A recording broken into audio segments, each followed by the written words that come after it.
Hello, welcome back to the reading of the poem of the Man God, written by Maria Beltorta, Volume 3, Chapter 400, Part 1. Farewell to Bether. 16th March, 1946. I do not know how I shall manage to write, worn out as I am, with continual heart attacks by day and by night. But I am beginning to see, and I must write. I see Jesus before the mansion house of Joanna at Bether. The garden in front of it widens out, forming a semicircular open space by means of two green pincher-shaped wings. The central part of the open space is bare and is bordered by old, tall, leafy trees, rustling in the light breeze blowing on the top of this hill, casting a pleasant shade that protects from the sun in afternoons. Hedges of roses beneath the trees form a colorful, sweet-smelling semicircle around the open space. The sun is about to set, and as this castle is on a high position, one can see clearly that it is descending towards the horizon and is about to hide behind the western mountains. Andrew points those mountains to Philip, reminding him of their fear when they had to announce the Lord at Bethginna. Bethginna is in fact on those mountains, where the Lord the previous year cured the daughter of the hotel keeper at the beginning of his pilgrimage towards the Mediterranean shores, if my memory does not fail me. I am all alone, so I cannot get anyone to give me the copybooks of months ago to check, and my head just cannot remember. All the apostles are present. I do not know what happened when Jesus and Judas met. Apparently everything went very well, because I do not see any standoffishness or excitement in anybody. And Judas is free and easy and cheerful, as if nothing had happened. In fact, he is very kind also to the most humble servants, which is most unusual of him, particularly when he is upset. Eliza is still here, and so is Anastasica, who has certainly come here with the apostles and Eliza's maidservant. And there is Chuza, who is very ceremonious and is holding Matthias by the hand. Joanna is near Eliza, and little Mary is beside her. Jonathan is behind his mistress. Jesus is protected from the sun, which is still shining on the western side of the house, by a tent that has been stretched out on ropes and poles like a canopy. All the servants and gardeners of Bether, including casual laborers from the village, which comes under the castle, are before Jesus. They are in the shade of the leafy trees of the semicircle, protected from the sun, and are standing in silence, lined up, awaiting the blessing of the Master, who seems to be on the point of departing, and is only waiting for sunset to indicate the end of the Sabbath. Jesus is now speaking to Chuza a little aside. I do not know what he is saying to him, because they are speaking in low voices, but I see that Chuza is lavish in bows and protestations, and presses his right hand against his breast as if to say, "Upon my word, you may rest assured that as far as I am concerned," etc. The apostles have gathered discreetly in a corner, but no one can prevent them from watching. And if Peter and Bartholomew are watching with the simple naturalness of people who are already somehow aware of the situation, the others, and particularly James of Alphaeus, John, Simon, and Andrew, appear to be anxious and sad, while Judas of Alphaeus looks upset and severe. The Iscariot is the only exception, as he wishes to appear free and easy, whereas he watches more keenly than the others, and he seems to be anxious to make out, from the gestures of their hands and from their lips, what Jesus and Chuza are saying.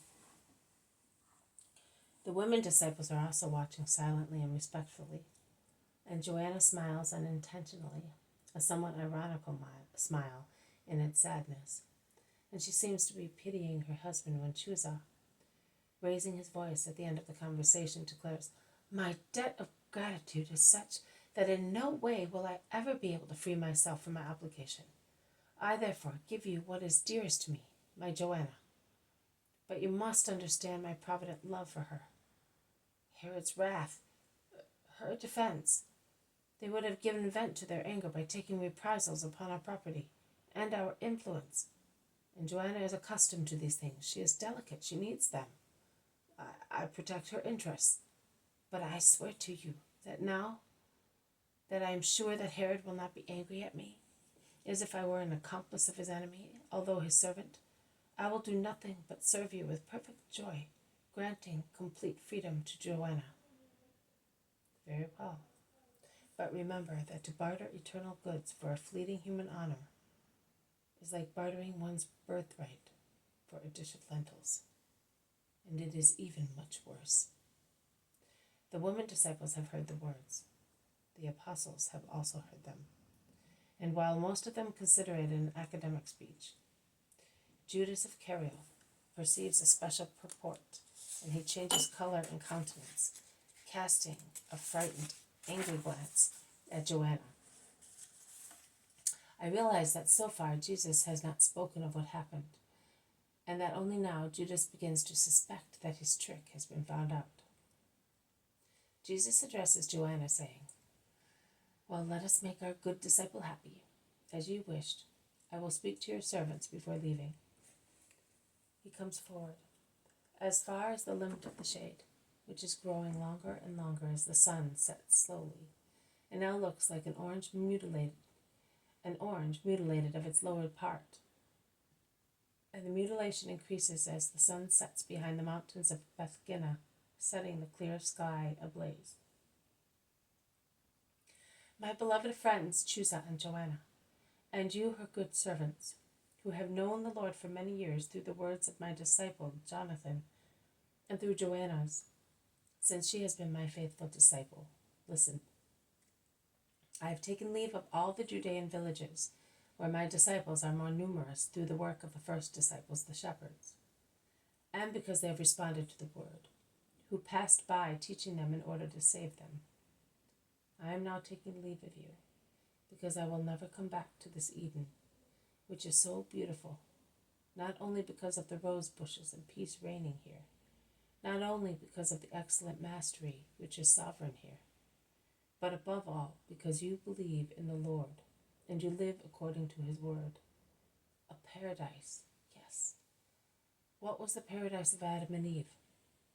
A wonderful garden where they lived without sin, where the voice of God resounded, and his first two children loved and listened to it with joy. Well, I exhort you to watch what happened in Eden may not happen to you, that the serpent of falsehood, of calumny, of sin may creep in and bite your hearts, separating you from God. Be watchful and firm in your faith. Do not fret. Do not be incredulous. That might happen because the cursed one will strive to enter everywhere, as he has already entered many places, to destroy the work of God. And as long as the sly, cunning, indefatigable one enters places and searches, eavesdrops, lies in wait, slavers, endeavors to seduce, there is no great harm. Nothing and no one can prevent him from doing that. He did that in the earthly paradise. But it is much worse to let him stay there without driving him out. The enemy who is not chased away ends up by becoming the master of the place, as he settles there and builds his defensive and offensive structures. Pursue him at once. Put him to flight using the weapons of faith, charity, hope in the Lord. But the greatest evil, the supreme evil, is to let him live not only undisturbed amongst men, but to allow him to penetrate inside from the outside, and let him build his nest in the hearts of men. Oh, then. This has been a reading from the poem of the Man God, written by Maria Valtorta, Volume 3, Chapter 400, Part 1. Farewell to Bether. Thank you for listening. I will see you tomorrow. May God bless you, and may peace be with you.